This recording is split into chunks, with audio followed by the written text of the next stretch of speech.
London, 1835. In a city where reputation ruled stronger than love, one woman dared to exist beyond her shame. They said she was clumsy. They said she was unworthy. They said a duke like him would never even look her way. But they were wrong. Because beneath the chandeliers and polished cruelty of the ballroom, the duke who had vowed never to dance again found himself staring at the only woman who reminded him of life. A woman who carried no jewels, only quiet strength and a kindness London mistook for weakness. When a mysterious necklace from his late wife appeared around her neck, the city gasped. Was it a cruel trick, a warning from the past, or fate daring them both to love again? This is not just another story of forbidden love. It's a story about redemption, about how compassion can heal where pride once destroyed, about a heart once rejected finding the courage to be chosen. Stay until the end, because love in this tale is not a dance of vanity. It's a battle for truth, and not everyone will survive its music. Rain polished the cobblestones like black glass. Lanterns trembled in the wind. Gossip did not tremble. It marched. Lourdes walked with her head steady. Dark chestnut hair pinned smooth. A violet empire dress, fine lace skimming her collarbones. Embroidery catching candlelight like frost. They called her Girl of Almost. Almost graceful. Almost welcome. Almost worthy. Her friend Clara smiled with sugar and salt. An embrace that hid fingernails. A whisper reached the wrong ears with perfect aim. Clumsy at tea, cold to admirers, unreliable with promises. The tale spread faster than the scent of orange blossoms. The ballroom glittered like a crown. Candelabra flamed. Violins braided the air. London watched itself and clapped. The Duke of Ashmore stood like a verdict. Edgard, 40, audacious millionaire. Tailcoat cut like a blade. Black waistcoat stitched with patient gold. White cravat severe as winter. He refused every dance with an easy nod. Mothers recalculated futures. Daughters pretended not to notice. Lourdes reached the marble threshold and stopped. Too many faces. Too many mirrors. Her breath numbered itself and found the smallest courage. One step. Another. Her slippers kissed the floor and apologized. Clara floated beside her, sweet as lemons. She guided Lourdes toward a ring of smiles that did not bend. A fan snapped shut like a trap. Laughter fell as light as snow and burned as quick as coals. Rejection is a public art in London. It prefers witnesses. A gentleman bowed to the circle, not to Lourdes. Another praised the violets of the flowers, not the violet of her gown. A third remarked upon the weather as if it had tried to dance with him and failed. Lourdes felt the sting and kept her spine like a ribbon pulled straight. She noticed a maid's hands reddened by hot water. She noticed a footman limping on a left leg. Her heart counted other people first. This was her defect. She forgot to defend herself. Edgard watched the room as if it were a chessboard of silk. He admired discipline. He distrusted performance. He respected courage when it did not introduce itself. His eyes slid past diamonds and stopped on lace. Not the lace of expense. The lace of patience. Lourdes stood very still and did not plead with the air. He noticed that stillness. He refused another dance and made a study of her. Clara leaned near Lourdes. A compliment arrived that felt like a pinch. Everyone knows you mean well. The ring of smiles warmed. The pinch deepened. Lourdes thanked the air and stepped back. A set began. Couples flowed like a well-trained river. Edgard remained at the bank. He did not join. The mothers recalculated again. The daughters pretended again. A gloved elbow struck Lourdes as the figures crossed. Her fan fell. A pearl snapped free and rolled with a bright little recklessness across marble. The circle watched the pearl. No one bent. Lourdes bent. Her cheeks warmed, then cooled. She lifted the fan with steady fingers. When she rose, she faced a wall of velvet that did not part. Humiliation is a needle. London sews with it. She excused herself with a nod to no one. She walked into a corridor scented with beeswax and old roses. A window stood ajar. Night air tasted like iron and rain. She counted to 5 and found the thread of her breath. A low voice reached her from the past week. A market voice. Fresh bread. Damp carrots. A bargain pitched, a laugh refused. Not tonight, a memory. The first meeting had not been a ballroom. It had been Covent Garden. Morning sun thin as tea. Lourdes had carried a basket and a stubborn list. A boy had dropped a crate of apples. She had knelt to help him. She had given him the best ones and kept the bruised for herself. Edgard had watched from the shadow of a milliner's awning. He was not dressed like a duke. He was studying simplicity. He had seen the same stillness there. A heart that counted other people first. He had followed her with his eyes to the baker. He had heard her ask after the baker's wife. He had watched her take the smaller loaf because the large one would feed a larger family behind her. Then he had left with a question that would not close. The question returned now in the corridor. What do you choose when the heart and the world disagree? He carried that riddle like a coin in his pocket. He meant to spend it wisely. Back in the ballroom, the violins climbed. Clara re-entered, flushed with success that belonged to other people. Lourdes returned too, face cool, shoulders calm. She would not give London a second performance. Edgard finally moved. A single step shifted the balance of the room. He did not ask for the opening dance. He did not ask at all. He observed. A new arrival cut through the heat. Lord Blackwall, power arranged into human form, a patron of rumors, a collector of debts, his gaze assessed like a ledger. He bowed to the host with a smile that sharpened as it thinned. Blackwall noticed Edgard's still refusal. He noticed Lourdes' violet and lace. He noticed Clara's little theater. He liked noticing. He liked using. A whisper sprang full-grown at his elbow. The girl in violet is her own misfortune. He considered the whisper and fed it crumbs. It grew obedient. Lourdes walked to the refreshment table. She lifted a cup of lemon ice for a maid with tired eyes. The maid whispered thanks. The word stitched a small seam in Lourdes' chest. Edgard stood behind a column and measured the gesture. Kindness is often the only courage that does not ask applause. He tasted respect on his tongue and found it unfamiliar at parties. The set ended. The floor opened like a secret door. Clara guided a viscount toward Lourdes and let him drift away at the last second. The viscount bowed to someone else. Clara's smile apologized and blamed the air. This was rejection raised to embroidery. Fine needle. Endless thread. Lourdes turned to the terrace and stepped into cooler light. The garden held statues that believed in moonlight. The hedges whispered older gossip. She leaned a hand on stone and listened to her pulse behave. A presence joined her. Not too near. Not too far. Edgard did not speak. Silence can be a gentleman when words would be presumptuous. He glanced at her hands, no jewels. A single ribbon at the wrist. He noticed the lace again. He noticed dignity without witness. He remembered the Market Riddle and let it surface. What do you choose when the heart and the world disagree? He did not voice it. He let the question hang between topiary and starlight. From the doorway, Clara watched with a satisfaction that sparkled. From the shadows, Lord Blackwall watched with a hunger that never used knives when words could wound better. A bell in the house chimed the hour. Footmen passed with trays of syllables and sugar. The next set formed. The next set faltered. Someone important had arrived. A small box traveled through the crowd on a silver plate. Whispers followed it like obedient birds. The box gleamed dark blue with a clasp shaped like a tear. Blackwall's man carried it to the terrace with a bow that did not respect anyone. He presented the box to Lourdes with the message folded thin. A gift for the lady who admires lace more than diamonds. Lourdes hesitated. Edgard watched her not reach. Blackwall smiled where no one could see him. She opened the box. Inside lay a necklace of pearls and moonlit memory. Delicate. Perfect. Familiar to half the room and fatal to the other half. It was the late Duchess's necklace. Edgard knew the piece as a man knows the last page of a book he refuses to finish. A murmur rolled from the ballroom to the terrace like distant thunder. Who sent it? Why now? What game? Lourdes stood very still. She did not touch the pearls. She touched the ribbon at her wrist instead. Her heart counted other people again and then counted herself once. Edgard finally spoke without speaking. His body shifted a fraction closer. Choice gathered between them like weather. From the doorway, Clara pressed a hand to her mouth in theatrical shock. Blackwall's smile refined itself into ambition. The violins began a new set. The floor brightened. Eyes turned. The city inhaled. Lourdes lifted the necklace an inch above velvet. The pearls rested like dew in her palm. The air held its breath. What do you choose when the heart and the world disagree? The clasp gleamed.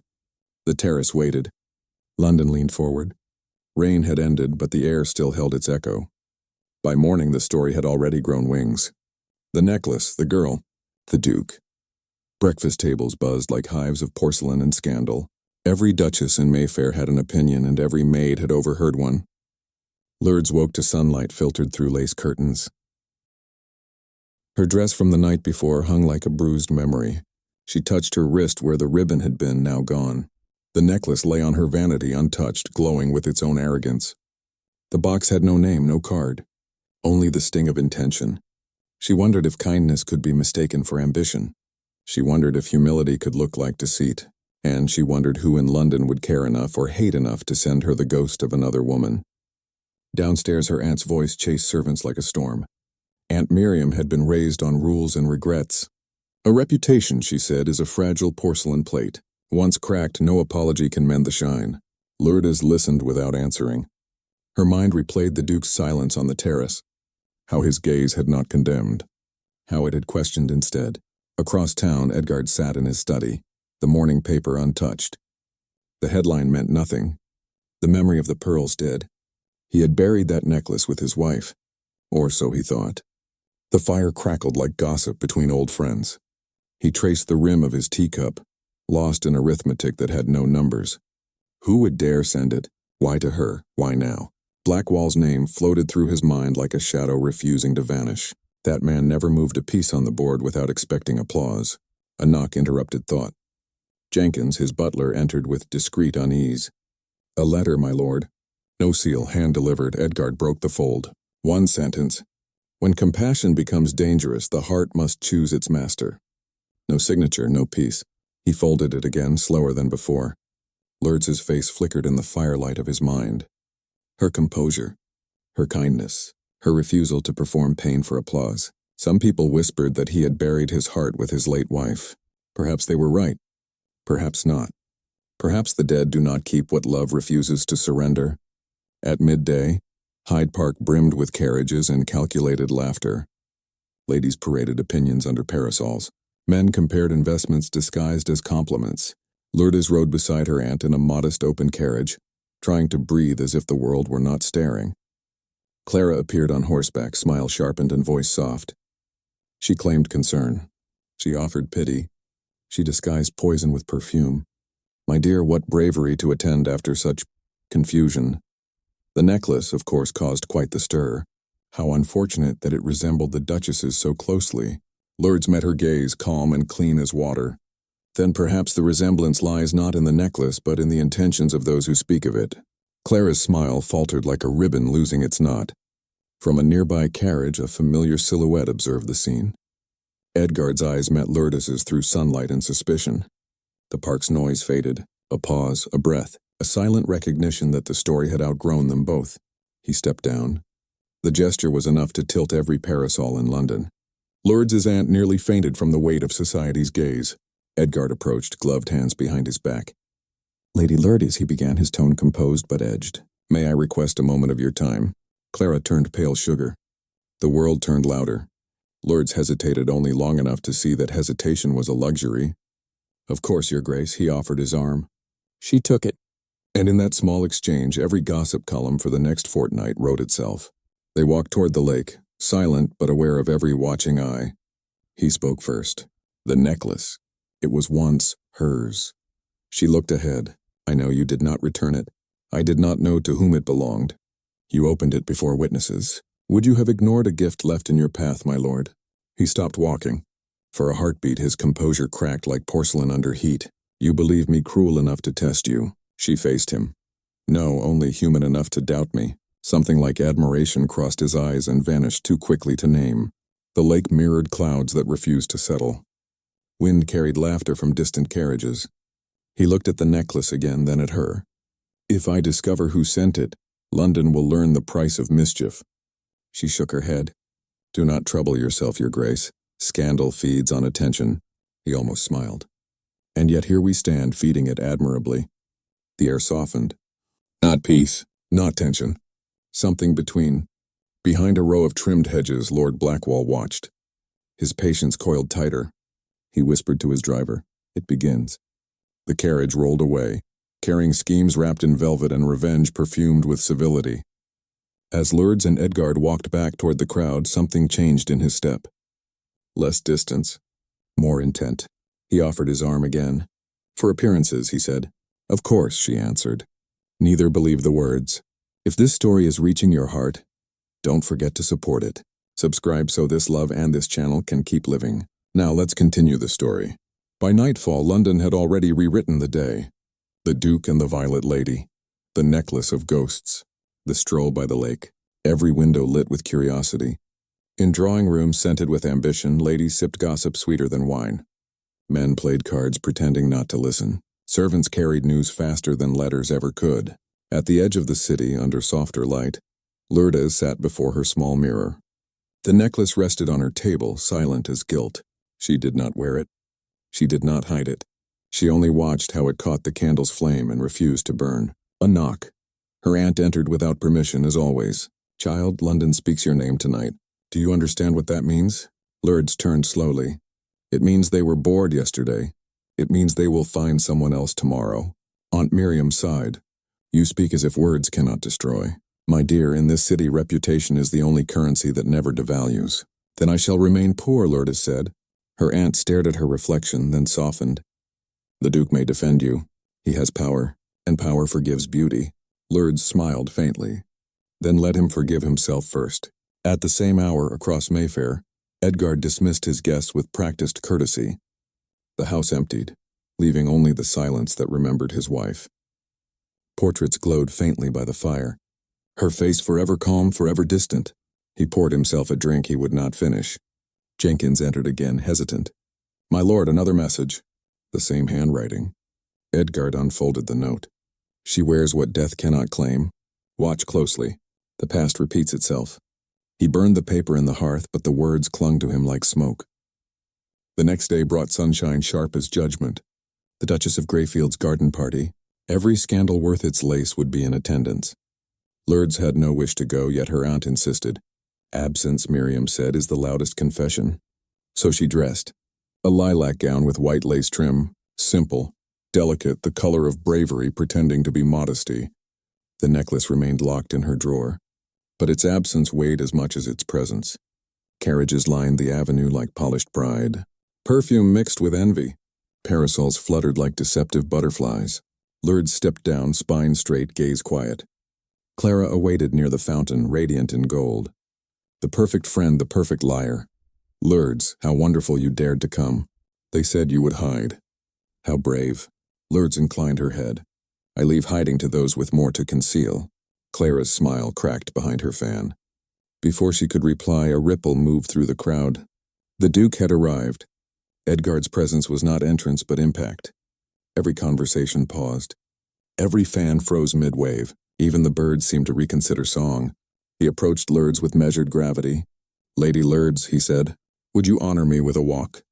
The silence was more dangerous than applause. She accepted. Every whisper in London adjusted its focus. They walked between rose hedges trimmed into perfection. The scent of flowers could not hide the scent of curiosity behind them. "You should not have come," he murmured. "Nor should you," she replied. "Yet here we are." He almost smiled again. London thrives on courage disguised as scandal. They stopped beside a marble bench shaped like a question. Lourdes looked at the pond. The reflection showed two figures who did not belong to gossip yet could never escape it. "Your enemies have sharpened their words," he said. "One in particular enjoys the sound they make. Blackwall. You know the name. I know his talent for cruelty. He ruins slowly so it looks like destiny." Edgar studied her. "And you? What is your talent? To endure without becoming bitter?"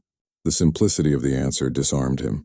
He had fought wars of reputation, not battles of heart. This woman wielded neither blade nor lie, yet the city bent around her quiet strength. A shadow interrupted the moment. Lord Blackwall approached, silver-tongued and smiling like a man who owned secrets. "Your Grace, Lady Lourdes. What a charming surprise. It seems tragedy suits you both." Edgar's eyes hardened. "Some men mistake wit for venom. You may find the difference costly." Blackwall bowed. "Then let us hope your pockets are deep, my lord." Lourdes stepped between them, her voice low but clear. "Gentlemen, London already has enough theater. Let us not sell more tickets." For the first time, Blackwall faltered. He did not like being denied an audience. He withdrew, leaving the scent of danger behind. Edgar exhaled. "You diffused him." She looked at him steadily. "No." I reminded him that even villains require witnesses. The wind lifted a lock of her hair, brushing his sleeve. For a moment, time obeyed neither of them. Then she stepped back. The music from Tevening when she returned home. A package awaited her door. Smaller this time, no seal. Inside a single pearl, and a card. Wear it, or he will. Lourdes froze. The threat was not hers alone anymore. The candle flickered. Outside, hooves echoed down the street. The carriage bore a crest she now knew too well. Blackwall. She closed the window shutters and whispered to herself what she feared was true. The riddle had changed. It was no longer, what do you choose when the heart and the world disagree? It had become, how do you protect love when the world enjoys its destruction? The morning after the pearl arrived, the sky refused to choose a color. Gray like hesitation, cold like intent. Lourdes sat by her window holding the small box in her lap, its silence heavier than iron. She had known cruelty before, but not precision. This threat had aim. It wanted fear to bloom quietly, like rot beneath perfume. Her aunt entered with the newspaper trembling in her hands. You are in the columns again. Lourdes' name was printed beside the Duke's as if joined by ink and speculation. A mysterious token, a shared past, a dangerous affection, the words cut with elegance. Her aunt lowered the paper. You must end this friendship. Or marry him. There is no middle in London. Lourdes met her eyes. The middle is where truth lives. At the same hour, Edgard faced his own newspaper. He tore it in half before finishing the first paragraph. His secretary flinched. Enough of this theater, Edgard said. Have Blackwall watched, quietly. Jenkins hesitated. The man is careful, my lord. So am I, Edgard replied, and tired of ghosts walking in daylight. He left the house without announcing where. The streets glistened from last night's rain, and London looked honest for once. He walked until the noise became a hum he could think through. He found himself at Covent Garden. The same stall where he had first seen her. The same old baker. The same laughter of vendors who never read newspapers. For a brief moment he felt human again, then he saw her. Lourdes, umbrella in hand, buying roses for someone else. Always someone else. She noticed him and froze. He approached, careful, aware of every eye that pretended not to look. You should not walk alone, he said. Then walk with me, she answered. The market quieted around them, curiosity disguised as commerce. She handed a coin to the florist. The woman smiled. Bless you both, she said. Love is a stubborn thing. They walked until the stalls faded into mist. Lourdes broke the silence. I received another message. His jaw tightened. A threat? Yes, a pearl. And a promise. If I do not wear the necklace, you will. He stopped walking. His eyes turned to steel. Blackwall. She nodded once. You cannot confront him. He lives for scandal. He would turn violence into art. Then what would you have me do, Lourdes? Pretend we are strangers. Let him believe we are harmless. Her voice trembled at the end, and that tremor undid him. He reached for her hand. Only for a moment. Only because the world had stopped watching long enough. If he wants a performance, Edgard said, we shall give him one. A lie polished enough to blind him. That evening, every candle in London seemed to wait for them. The Duke of Ashmore's ball had been announced at dawn. By sunset, every noble in the city begged for an invitation. None guessed that the host planned their own trap. Lourdes arrived late. Her gown shimmered violet with silver threads like whispers. Her hair swept low, fastened with a single ribbon. At her throat, no necklace. Eyes followed her entrance as if scandal itself had chosen to dance. Edgard met her at the bottom of the stairs, every inch the Duke. He bowed. Lady Lourdes, you honor my house. The room held its breath. She curtsied with calm precision. Your Grace, I hear this is a night for appearances. A slow smile crossed his face. Then let us give London something to remember. They began to dance. The orchestra hesitated, then obeyed. Each step was a rumor in motion. Each turn an argument answered without words. The crowd parted like water around certainty. Clara watched from the corner, pale as ivory under candlelight. Blackwall stood near the piano, glass in hand, eyes burning with a collector's hunger. When the dance ended, applause thundered like a storm rehearsed by envy. Lourdes curtsied again. Edgard offered his arm and led her to the terrace, same as before. He spoke softly. He will make his move tonight. Then let him, she whispered. But let it be our choice. Moments later, a servant approached, trembling. A message for the Duke, no seal. Edgard opened it. The necklace is missing. The price is not. He folded it slowly. Stay near me, he said. The music swelled again, louder, desperate to disguise tension. Blackwall approached the terrace with deliberate calm. His smile was a blade dipped in honey. Your Grace, Lady Lurds, what a remarkable recovery. Grief looks good on you both. Edgard's voice remained even. You mistake grief for dignity. They share posture, not purpose. Blackwall laughed. How poetic. Perhaps the necklace would prefer new company. Lourdes stepped forward. Then take it, my lord. It never belonged to me. She held out the velvet box she had brought. He opened it. Empty. For the first time, Blackwall's composure cracked. Where is it? Lourdes met his eyes, buried where greed cannot dig. Edgard moved closer, calm and dangerous. You play with ghosts, Blackwall, and ghosts keep score. Blackwall turned pale, his voice low. You will regret this, both of you. Lourdes smiled faintly. Perhaps. But at least it will be our story, not yours.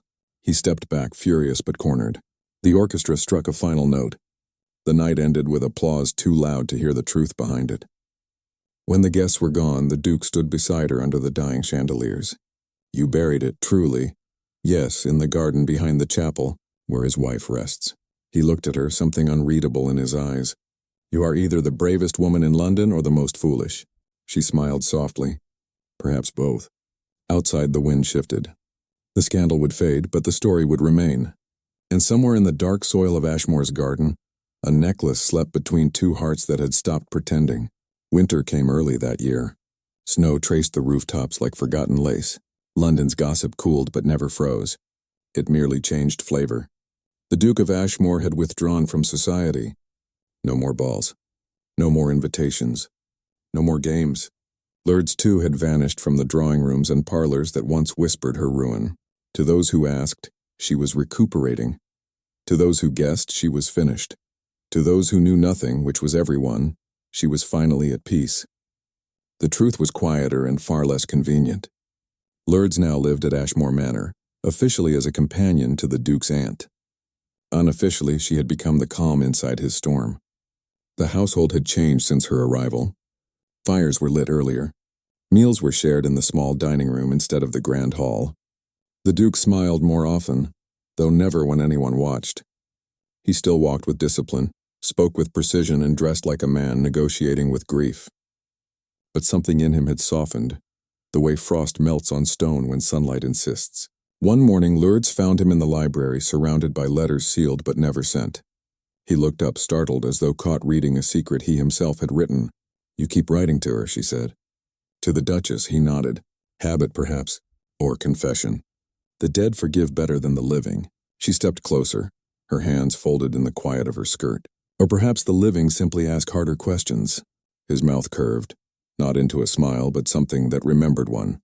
Do you intend to question me, Lady Lourdes? Only when silence grows heavy enough to bruise. He leaned back, considering her. You've changed this house. Even Jenkins smiles now. That is a miracle or a curse. She laughed softly. Perhaps both. He reached into a drawer and produced a small velvet pouch. The weight inside shifted like memory. I dug it up, he said. The necklace. Her eyes widened. Why? Because I needed to stop pretending it was hers. He opened his palm. The pearls shimmered, pale and patient. It's only metal and light, he said. But people die for less. She looked at it, then at him.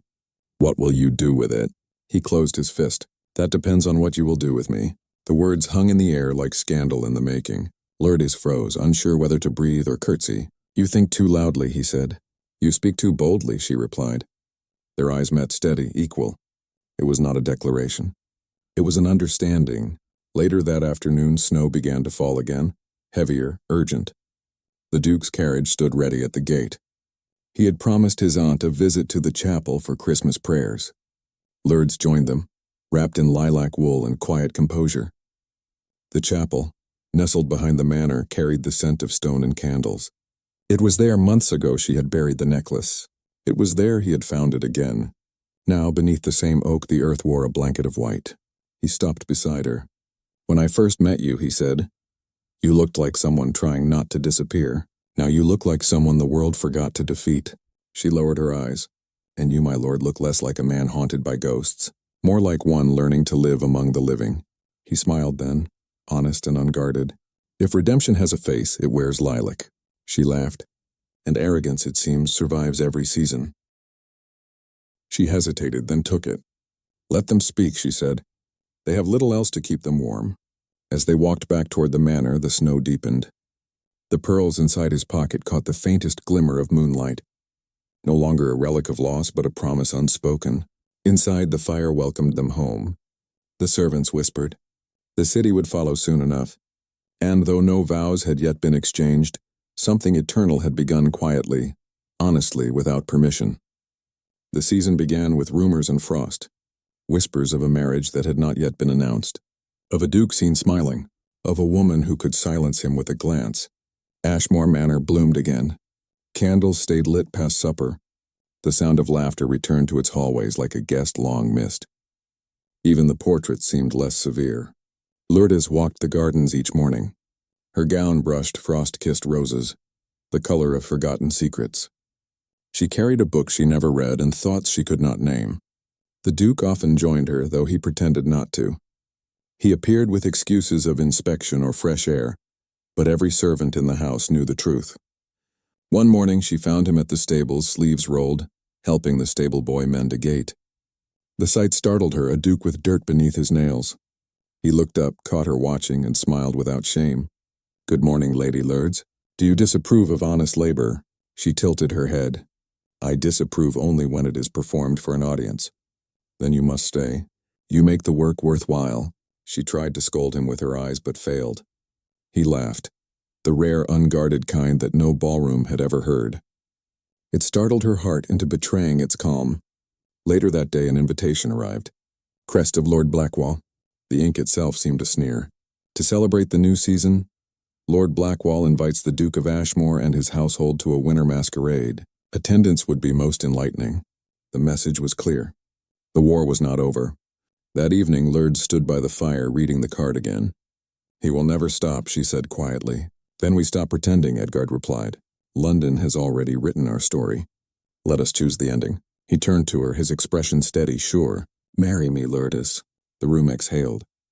The fire popped. Even the air seemed to pause. Her lips parted, but no sound came. You don't know what you ask, she finally said. The city will not forgive you for choosing me. Then let it hate me for the right reason, he said. Her eyes filled but did not fall. She looked away, as if afraid to see her own answer in his face. You are certain? I have been certain since the market. The room fell into silence so complete it felt like prayer. Finally she nodded once, then let them talk. 2 weeks later the masquerade arrived. London's elite gathered like moths to Scandal's flame. Velvet, jewels, secrets, and masks all pretending civility. The Duke entered first. Tall, composed, dressed in black trimmed with silver, a mask that could not hide recognition. Lourdes followed, her gown deep violet threaded with gold. No jewels, no pearls, only courage at her throat. When they stepped into the ballroom together, the music stumbled, the whispers sharpened, and Lord Blackwall smiled like a man greeting his own downfall. Your Grace, he said smoothly, and the lady who buries treasure, how poetic that you both return to society at last. Edgard's gaze did not waver. Some ghosts return to finish what cowards begin. Blackwall's grin tightened. How romantic. Tell me, does she wear your late wife's pearls tonight? The room gasped. Every fan froze. Every eye turned. Lourdes stepped forward. No, my lord. I wear something rarer. And what might that be? Peace, she said. The word struck harder than any insult. Blackwall's mask cracked with fury. He reached for his glass, but his hand trembled. You think peace will protect you? You think kindness wins wars? No, she said softly. But it survives them. The orchestra began again, hesitant at first. The Duke offered his hand. She took it. They danced beneath chandeliers that had seen too much. By the time the final note faded, Blackwall had vanished from the room, defeated not by scandal but by grace. Weeks passed.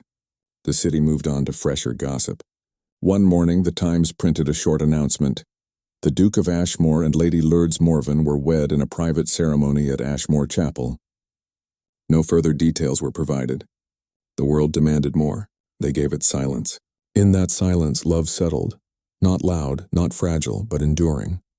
And in the garden behind the chapel, beneath the oak where the necklace once slept, 2 new roses grew side by side, one white, One Violet. If this story is reaching your heart, don't forget to support it. Subscribe so this love and this channel can keep living. Now let's continue the story. The year began with rain that refused to end. The kind that whispered against glass as though remembering things better left forgotten. But inside Ashmore Manor, the world had changed. No longer a house of ghosts. It breathed again. It laughed, it lived. The Duchess, for now the city had learned to call her that, walked the halls in lilac and lace. Lords of humble kindness, now Lady Ashmore of unshakable calm, the same woman but rebuilt with quiet dignity and a touch of mischief. The Duke, ever disciplined, had softened without losing his fire. He no longer fought for reputation. He fought for peace, and peace, as London learned, was a battle harder won than any scandal. Their marriage had silenced the city's wagging tongues, not through fear but fatigue. What gossip can survive a love that refuses to misbehave? Still, not all hearts celebrated their happiness. From a townhouse off Grosvenor Square, a figure in mourning lace studied them from afar. Clara, the friend who once smiled too sweetly. Her fortunes had soured after her marriage to a viscount who admired her wit but not her debts. And bitterness ages faster than beauty. She toyed with a letter unopened. The seal bore the mark of Lord Blackwall. His name still lingered like smoke even after his exile to the countryside. She hesitated, then broke it. The Duchess will host her first charity ball this spring. A perfect audience.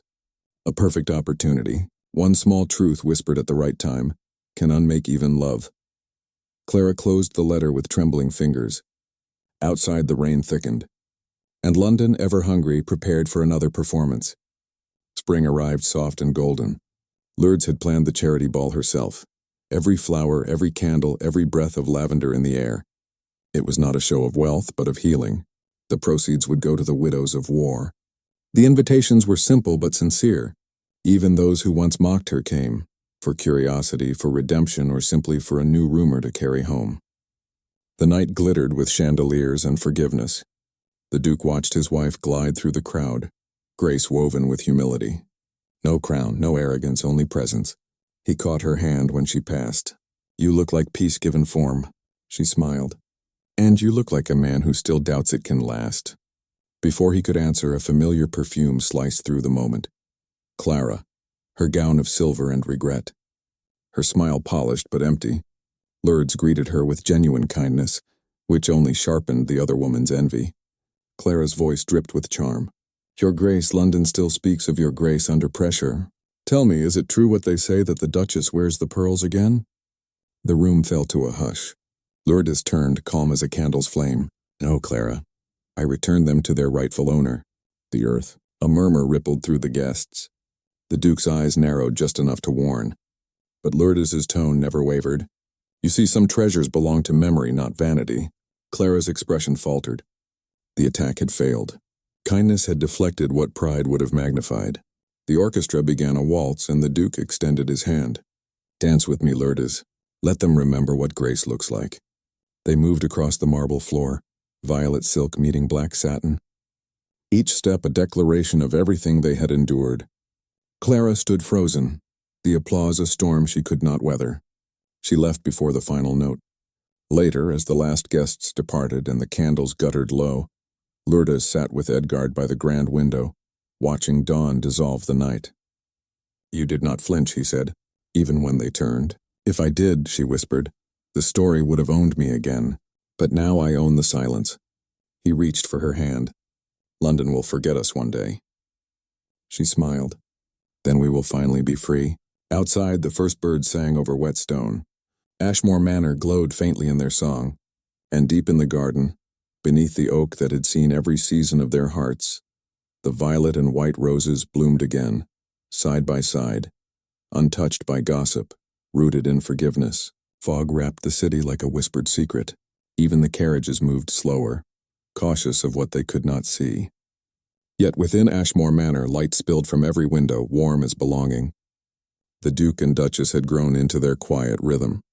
Breakfasts in the conservatory, letters read aloud in front of the fire, walks through gardens that now belonged to memory as much as to earth.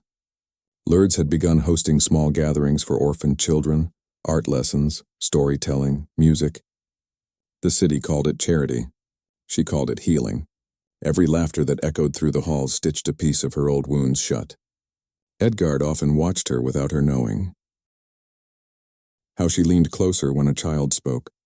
How she smiled when the shy ones finally sang. He'd faced courts and debts, and the children departed and the servants cleared paints and brushes.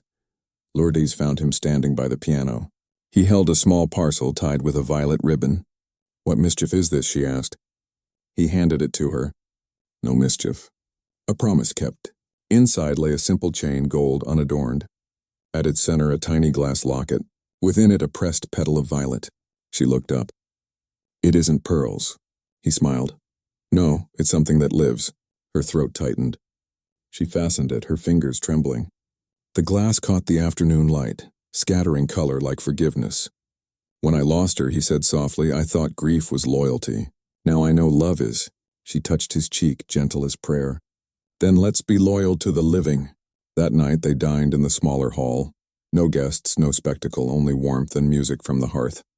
The Duke poured wine and spoke of opening new schools in the countryside. Lourdes spoke of the girls who dreamed of learning to paint, of the boys who wanted to read more than they wanted to fight. Their dreams folded into each other easily, as if love, once spoken softly, multiplies by echo. But peace, even hard-earned, never goes untested. 3 nights later a letter arrived from the crown, a summons. The Duke of Ashmore was to appear before the house regarding an old matter of inheritance, an accusation of forged documents left behind by his late wife's family. A trap thinly disguised as duty. Blackwall's name appeared nowhere, but his shadow curled between the lines. Lourdes read the letter twice. "He cannot harm us anymore," she whispered. Edgard folded the page. "He cannot, but he can try." The hearing was set for the week of the spring fete. The same week Lourdes had promised the children their first art exhibition. She offered to postpone it. He refused. "Let your good deeds speak louder than my defense," he said. The day of the hearing came. Rain fell like judgment. Lourdes stood at the manor gate, watching his carriage vanish into mist. In Westminster, the chamber buzzed with power disguised as procedure. Edgard entered calm, deliberate. He answered questions, denied allegations, and when cornered, he spoke only truth. The truth, inconveniently, was enough. By afternoon, he walked free, cleared but exhausted. The same reporters who had once hunted his downfall now wrote of his integrity. It was not redemption. It was revelation. He returned home past dusk. The manor shone brighter than usual. Through the open doors came the sound of children laughing. Inside, the exhibition filled the halls. Tiny paintings hung between tapestries, handwritten poems beneath gilded frames. And there, in the center of it all, stood Lourdes, her gown pale violet, her smile alive. When she saw him, she did not bow or curtsy. She simply ran, unafraid, unladylike, unashamed. He caught her mid-laughter. The hall erupted in applause, though no one really knew why. The Duke kissed her forehead. He whispered, "You kept the promise." She smiled. "You kept your name." That night, after the last candle died and the house fell to hush, they walked once more to the garden. The oak stretched above them, proud as ever. At its roots, the 2 roses had grown into one, white and violet now intertwined. He touched a petal. "Strange," he said. "How the world changes when you stop trying to impress it." She leaned against him. "No, my love. The world changes when it sees you love someone more than yourself." The wind moved softly through the leaves. The manor behind them glowed like peace made visible. And London, that restless, rumor-fed city, finally fell silent. The bells of St. James tolled through the morning fog. London stretched awake under a pale gold sky, unaware that the Duke and Duchess of Ashmore were preparing to leave the city for good. 10 years of whispers had softened into legend. The scandal that once burned like wildfire now lived only in footnotes and fading gossip. And yet the house that had witnessed their ruin and redemption felt too full of echoes to stay. Lourdes stood at the window, watching the servants load the last trunks. Her lilac shawl brushed against her shoulders like memory. Behind her, Edgard fastened his gloves, his movement slow, thoughtful. "You are certain?" she asked quietly. He smiled, not with youth but with peace. "London has had our years. Now let the countryside have what remains." She turned to him. "Do you ever miss the noise? The endless attention? The power?" He shook his head. "Power is only noise wearing perfume. I prefer silence that listens back." They rode out before noon. The manor gates closed behind them with the sigh of an old book shutting at its final page. The city faded into mist, Fields replaced marble. Birdsong replaced applause. Their new home lay 2 hours west, a modest estate wrapped in ivy and wild roses. The villagers had prepared garlands, uncertain how to greet a duke and duchess who arrived without titles in their mouths. Lourdes stepped down from the carriage and knelt to greet the children first. That single gesture told everyone who she truly was. Months passed quietly. The seasons learned their rhythm again. Edgard planted vineyards on the southern slope. Lourdes opened a small school beside the chapel one with paint, books, and laughter in equal measure. Every Sunday they walked to the hill beyond the orchards where the air smelled of rain and soil. There, beneath another oak, they buried the last unopened letter from Lord Blackwall. Neither read it. Some battles do not deserve victory. One evening, as twilight softened the land, they sat by the fire with tea instead of wine. The house glowed gentle, no grandeur left to prove. Edgard spoke first. "Do you ever wonder how they will remember us?" Lourdes looked at the flames. "If they remember kindness, that will be enough." He reached across the table, taking her hand, thumb tracing the tiny scar where a pearl once cut her. "And if they forget, then love will remember for them." The wind sighed through the chimney. Outside, the vines rustled, the roses bowed under dew. Life ordinary and extraordinary at once. Years later, when time had slowed their steps but not their laughter, the people of the village would tell their children a story of a duke who gave up pride and a woman who taught London how to love without permission. And though the city never knew where they went, every spring, a traveler passing through the western hills might find a chapel half covered in roses. White and violet tangled together, their roots deep, their scent sweet. Proof that scandal dies but devotion does not. Spring returned like forgiveness. The air shimmered with quiet sunlight, and the countryside bloomed in colors that London had never bothered to notice. Ashmore Cottage, as they called it now, stood at the edge of a small hill, wrapped in ivy, lilac, and birdsong. Inside, laughter echoed. Not the laughter of guests or gossip, but the laughter of children. 2 of them. A boy with his father's steady gaze and a girl with her mother's heart-shaped smile. Lourdes knelt beside the piano, guiding her daughter's fingers along the keys. "Not too fast, Clara," she whispered. Music breathes between the notes. The little girl frowned in concentration, then smiled when the melody found her hands. Edgard watched from the doorway, arms crossed, the faintest grin tugging at the corner of his mouth. He'd faced parliament, scandal, and war, yet nothing had terrified him as much as the day his daughter was born.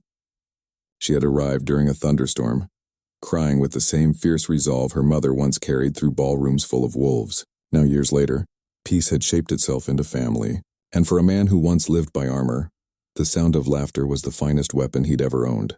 By afternoon, they walked through the orchard together. The trees had grown strong, heavy with blossoms. The children ran ahead, chasing a butterfly that refused to be caught. Lourdes walked slower, her hand resting lightly on Edgard's arm. "Do you miss the city?" she asked. He shook his head. "London was a stage. This is a life." She smiled. "And yet the stage gave us quite the story." He laughed. "One I would not trade for the world."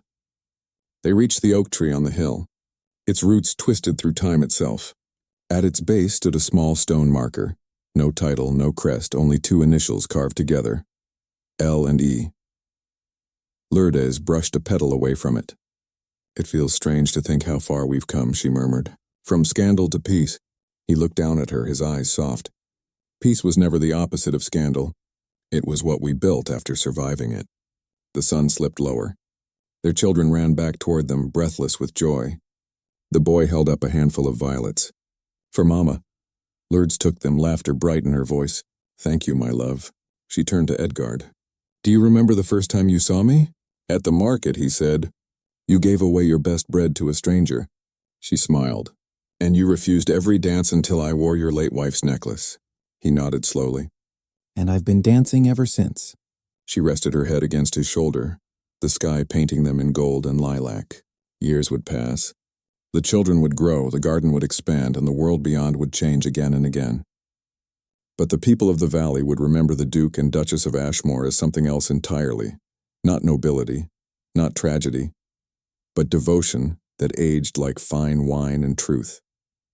And every spring, beneath the oak where love had once buried its pain, the roses still bloomed, white for forgiveness, violet for courage, intertwined like 2 souls that refused to let go. For some stories do not end. They simply leerhouse the hearts that had once beaten against the world. Ashmore Cottage no longer belonged to a duke or a duchess. It belonged to memory. The children were grown now. Clara had her mother's grace, her father's quiet defiance. She painted landscapes that caught the light just before it disappeared, and her work hung in small galleries from Bath to London. Henry, the eldest, had inherited his father's discipline and his mother's compassion. He managed the vineyards with patience and poetry. He never raised his voice, only his standard. Lourdes moved slower these days, though her spirit had not dimmed. Her hair, now streaked with silver, fell loosely down her back as it had on the day she first met Edgard. He too carried the years with the same calm pride he'd once carried his title. When he smiled, it was with the certainty of a man who had outlived every rumor. That morning they sat together in the garden. The air smelled of lilac and soil, and the oak tree above them whispered like an old friend. Lourdes held a small journal in her lap, pages filled with her handwriting, some lines faded by tears, others by laughter. She read softly. When the world refused to see me, I learned to see myself. When it mocked me, I learned silence. When it rejected me, I found love standing in the crowd, refusing to leave. Edgard listened, eyes closed, a faint smile playing at his lips. You wrote that, he said. You should have published it. She shook her head. It was never meant for London, only for whoever comes after. He took her hand, tracing the ring that had replaced every pearl and every wound. And if no one reads it, then let the roses read it for me. They sat in silence for a long time, watching the sun rise higher through the branches. Their children's voices drifted faintly from the house. Laughter, the clink of teacups, the melody of a life well lived. Edgard turned to her at last. You know, I still remember that night at the ball, the one where everyone watched us and no one understood us. She smiled. The night I didn't wear the necklace, yes. He nodded. I think that was when I stopped caring about the world and started living for it. She looked at him, her eyes still the same deep brown that had once silenced a ballroom. And I think that was when I stopped hiding. He leaned closer, resting his forehead against hers. Thank you, he whispered, for saving me without meaning to. The breeze carried their silence away like a prayer. The oak swayed. The white and violet roses bloomed again at their roots, stronger, wider, older, but still entangled. As the afternoon light softened, Henry appeared at the garden gate. Father, mother, he called. You'll be late for supper. And everyone knows you hate cold tea. Edgard smiled. Tell everyone we were lost in time. Lourdes rose slowly, her hand in his. Perhaps we were, she said. But we found eternity in the end. They walked together up the stone path, past the vines they had planted, past the chapel where forgiveness still bloomed. Behind them the garden glowed in the dying light. And when night fell, the stars above Ashmore shone like pearls, not the kind worn to impress, but the kind earned through storms survived. Some stories end with applause. Theirs ended with peace. And when the wind passed through the roses, it whispered their names as one. The countryside had changed, though gently, as if afraid to disturb what peace had settled there. Railways whispered now where once only carriage wheels had sung. The cities hummed with progress, ambition, and the steady forgetting of what once mattered most. Yet far beyond the noise of invention, Ashmore Cottage remained untouched, a pocket of stillness in a restless world. Vines embraced its walls. The roses, white and violet, had overtaken the garden paths until they seemed to bloom from memory itself. Inside, silence lived softly, the kind born not of absence but of fulfillment. The portraits had faded, the furniture aged, but the air still carried warmth, the kind left behind by laughter that once filled a home. Henry and Clara now ran the estate, he with his father's composure, she with her mother's spark. Their parents' story had become legend in the valley, told at every harvest and wedding. A tale not of nobility but of endurance, of love that survived rumor, grief, and time itself. One evening, Clara walked to the old oak, a shawl wrapped around her shoulders. In her hands she carried the journal her mother had written, the one she'd found after Lourdes' passing 3 years before. Its pages smelled faintly of lilac and candle smoke. She sat on the worn stone bench beneath the tree, the roots now deep enough to hold generations. From within the journal fell a letter, one she had never seen.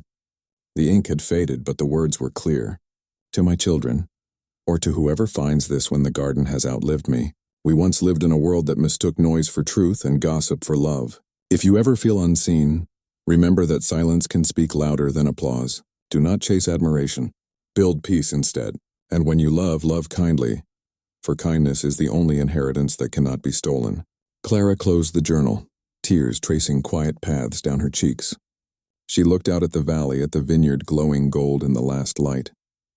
The same fields where her parents had walked hand in hand, laughing at the absurdity of survival.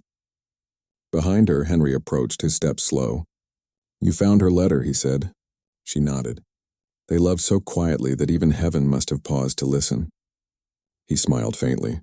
"And now it's our turn." They stood together, brother and sister, beneath the oak that had seen every season of love their family had ever known. The wind carried the scent of lilac, as if the past were exhaling gently through the years. That night, Clara placed the journal inside a small wooden box and buried it beneath the roses. Not as an ending, but as a seed, she whispered before covering it with earth. "Sleep well, Mama, your silence will keep teaching us." The moon rose over the valley, silver light brushing the petals that had once witnessed scandal and redemption alike.